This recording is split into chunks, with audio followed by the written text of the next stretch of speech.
Introduced in Year 5, Season 1, Descent is an AR training simulation. At the NSA Facility, it was designed to test the limits of the Ortiz Robotics tech. Agents are forced to leave their gear and SHD behind to help Wally extract intel from the NSA database. Through this intel, we will discover a wealth of knowledge about the history of the simulation and Ortiz Robotics' connection to the division, Natalya Sokolova and Calvin McManus.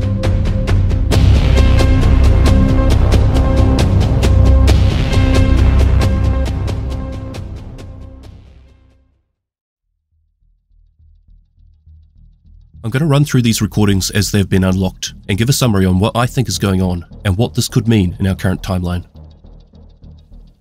Nat. Cal. How's the family? Felix got into medical school. You're paying, of course. Of course.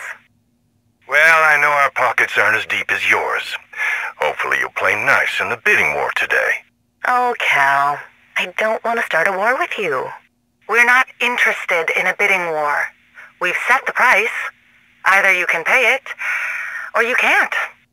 What Claire means to say is this technology is not exclusive. Everything you see today will be available for your organization with top-of-the-line security to ensure that your data stays secure, remotely accessible, and permanently backed up on a private apocalypse-proof server at one of our bases in North Dakota or Alaska. Alaska? Isolated and cold.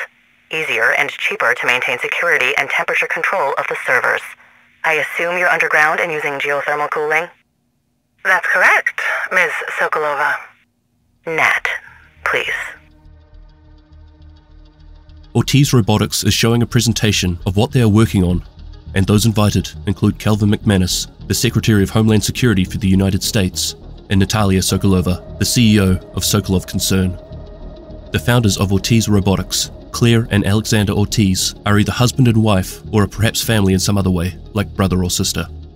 This interaction is obviously quite early on, as they mention her brother Felix has just been accepted into medical school, and as we know, this is someone the division would take down much later on. So it looks like Natalya and Calvin have been friends for quite some time, or at least have been running in the same circles.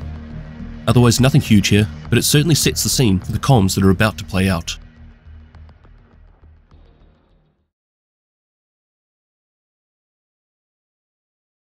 Cal wants us to update all 3 systems on his watch. Why? Someone said the color cycling made him look like a disco ball. Was it Vic or Natalya? Does it matter? Yes. Because if this is about function or ego, I have different solutions. Function. He doesn't need help with his ego. We can have all 3 accessible through a single interface, but it could create security issues. A backdoor into the systems that would make it much easier to hack as long as you have legitimate access to one of the systems. You could get into the other 2. Is that a bug or a feature? Depends on how clandestine and classified you want your organization to actually be in practice. The watches are inert until ISAC is activated, right? More or less. Until you're activated and we maintain activation, it's just a watch. A very smart watch. Yeah, but without activation and the brick, it's just a watch that someday may alert you to get off your ass and get to work. So until activation, there really isn't a threat. Not to security. But they are passive. They are recording everything, all the time, and filling the databases. If he wants his analysts to be able to access all that intel and data, then feeding all 3 into the same repository could be beneficial. But it's definitely not secure. And what about the other databases? Like Diamond? Yeah. I mean, sure, it's all built on the same tech. If he wanted a backdoor into their operations to monitor them, it's just a matter of giving him access to their database. How hard would that be to hook up? It's 1 server and 1 update, 5 minutes. But it would put our other contracts in danger if they ever found out. How would they find out? The same way Cal would find out. They would all have access to the same backdoor. If they are all from the same root, it's just a matter of finding the right file. It's all there, but if someone gets bored or goes looking, they can find anything they want. If they've got the skills and patience to weed through the garbage first. So much to unwrap with this one. Firstly, the mention of Vic, as in Vikram Malik. This is how long he's been working with Natalya. Years. I wonder what this has to do with his dodgy interactions at Odia when we first found him. Most of this interaction was talking about the security flaws of linking 3 systems together to be used as a single interface. This doesn't really mean too much until the mention of watches come up. They're talking about ISAC. But what do they mean about 3 systems? The obvious one is ISAC, and then there is something they're calling Diamond. So what is the third one? Anna? Actually, this doesn't make sense. This was years before the outbreak, and wasn't it Theo Parnell who made Anna? Well, actually going back, it doesn't specifically say that he made it. And if we take in that last line, where Claire mentions that provided they have the skills and patience to work through the garbage first, an individual would be able to access all 3 databases, including Anna. So perhaps this is what Theo did.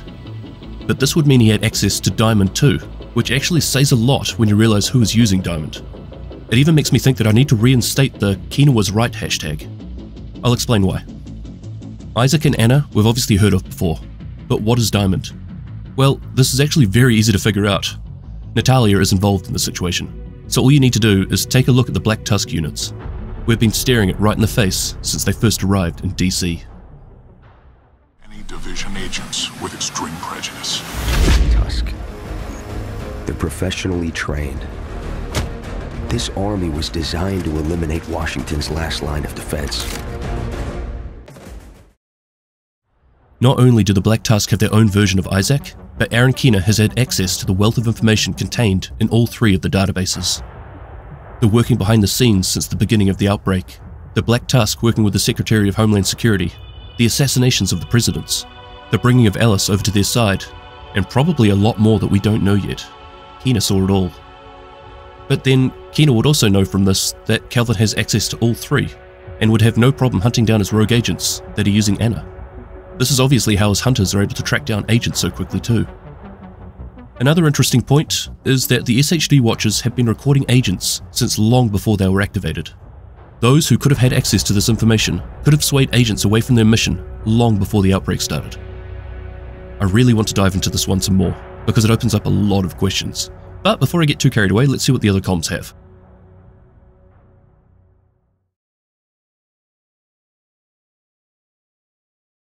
I'd really like to see the new prototypes when you have them ready. Until then, it's a pass for me. That's too bad, Nat. I really think you'd benefit from getting in on this early. Be able to shape the R&D. She's right. It's not a good fit. Besides, I'm not really comfortable working with private organizations with practically no public profile beyond Sokolov concern. I can't imagine your entire business is built around tactical knee pads. I value discretion, Mrs. Ortiz. And I am sure you can appreciate that it's not wise for a woman in this industry to lay all her cards on the table until she is ready to play them.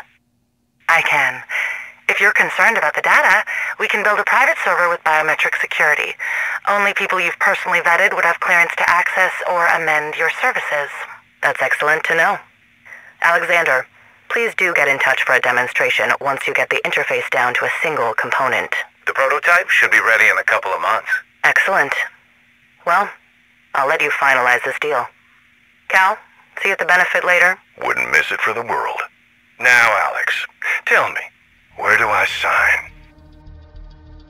Moving past the initial unveiling of what Ortiz Robotics are working on, Natalya isn't yet sold on the idea, and would like to see more before signing any contracts.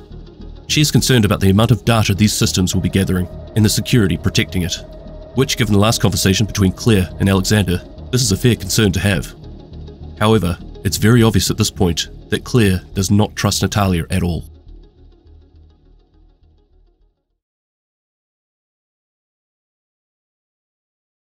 If your mobile shade server works half as well in the field as it does in the simulation, this could be a game changer. We're glad you agree. Does Nat know about this? No, this is a failsafe for your agents only. Good. Good.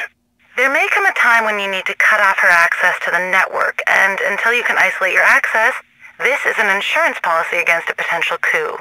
You're a true patriot. I wouldn't say that. I'm sure Nat would be willing to pay top dollar for something like this. I'm sure she would. But some things are too dangerous to give to the highest bidder. Some things should only belong to the people. Calvin has access to all data from all 3 systems. He now has access to mobile SHD servers, something that Natalya knows nothing about.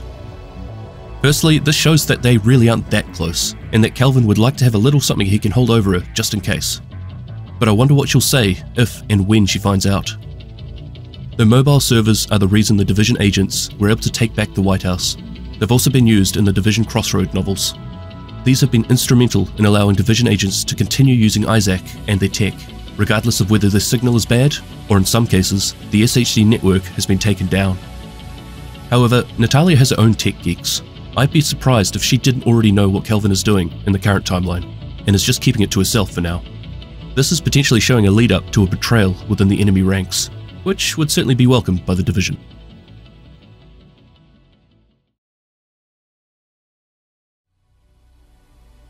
Summing up what we have learned here, a company called Ortiz Robotics are the ones responsible for the creation of not just ISAC, but 2 other similar AIs.